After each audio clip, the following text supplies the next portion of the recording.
నమస్తే, welcome to Satish talks. Match number 2 Kings 11 Punjab versus Delhi Capitals. Match number 2 ఇవాళ start అయింది. అందరి కళ్ళు కూడా మన ఫేవరెట్ ప్లేయర్ రిషబ్ పంత్ మీద ఉన్నాయి. ఎందుకంటే అతను అంత మేజర్ ఇంజురీ తర్వాత ఆల్మోస్ట్ 2 years తర్వాత అతను వచ్చి ఈ మ్యాచ్ ఆడాడు. సో అందరూ కూడా అతన్ని అబ్జర్వ్ చేస్తూ ఉన్నారు. సో అతన్ని గ్రౌండ్లో చూసి గ్రౌండ్లో అలా కదలడం చూసి కీపింగ్ కానీ బ్యాటింగ్ కానీ అన్ని చూసి అందరూ కూడా ఫ్యాన్స్ అందరూ కూడా పండగ చేసుకున్నారని చెప్పొచ్చు.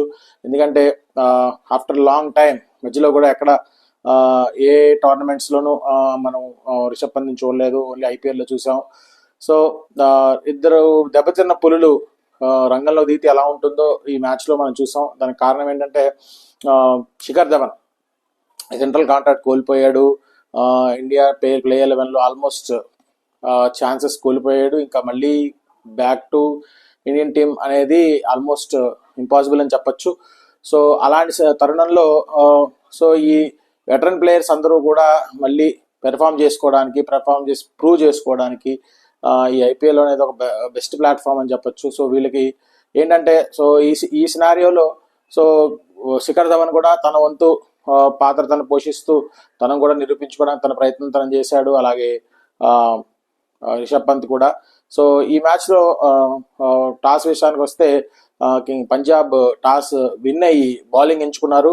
సో కొత్త గ్రౌండ్ ఇది. సో బౌలింగ్ ఎంచుకుని వాళ్ళు దే హ్యావ్ బౌల్డ్ వెల్ అనే చెప్పచ్చు. ఎందుకంటే ఒకనొక సిచ్యువేషన్లో మంచి స్కోర్స్ సాధిస్తున్న తరుణంలో టపటపా వికెట్లు తీసి వాళ్ళని దెబ్బతీశారు. సో మంచి ఇంపాక్ట్ ప్లేయర్గా వచ్చిన పౌరల్ కూడా 10 balls 34 runs కొట్టి చాలా మంచి ఎండింగ్ ఇచ్చాడు. ఎందుకంటే ఒక తరుణంలో వాళ్ళు 174 స్కోర్ కూడా 100-150 స్కోర్ కూడా రీచ్ అవుతారని అనిపించలేదు. కానీ 174 దాకా వెళ్ళిందంటే దానికి కారణం ఈ ప్లేయర్ అనే చెప్పచ్చు, పౌరల్ అనే చెప్పచ్చు, ఇంపాక్ట్ ప్లేయరు.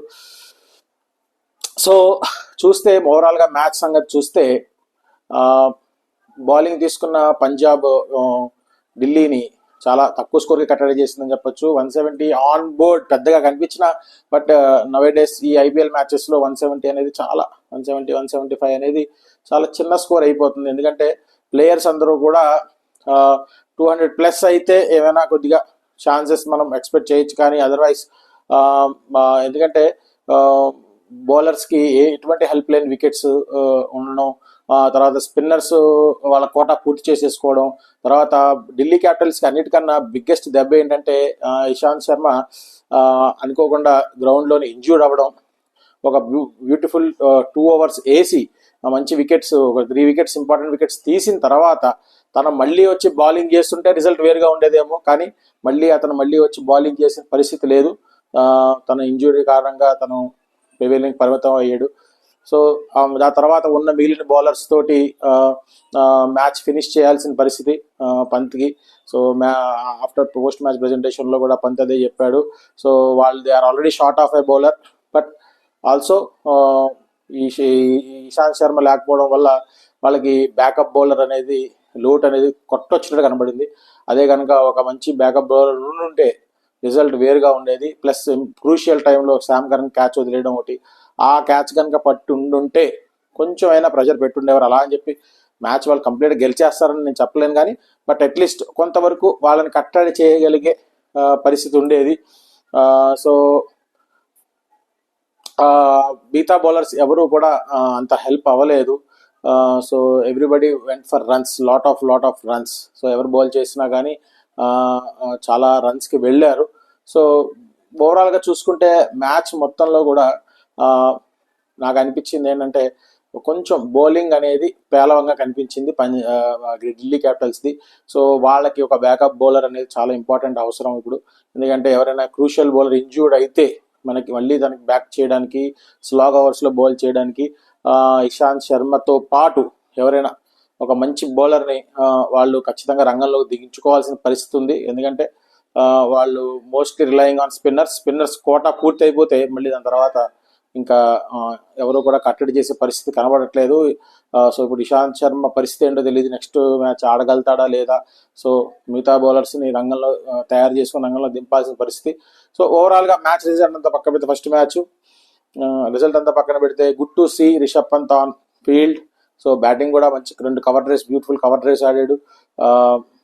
ఫీల్డ్లో చూసిన తర్వాత చాలా హ్యాపీ అనిపించింది.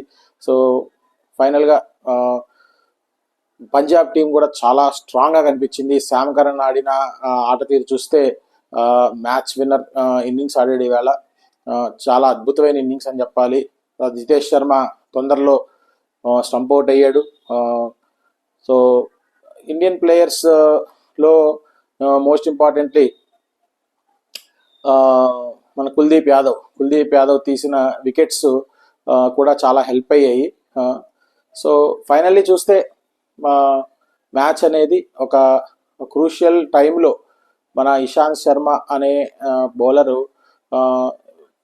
ప్యూర్గా అతను ఆడలేకపోవడం అనే దాని వలన ఇంపార్టెంట్గా అతను పూర్తిగా మనం ముందుకు వెళ్ళలేని పరిస్థితి వచ్చింది. So all the best to the Delhi Capitals. Next మ్యాచ్లో మళ్ళీ పుంజుకుని వస్తారని ఆశిస్తూ signing off Satish Atri. Thank you.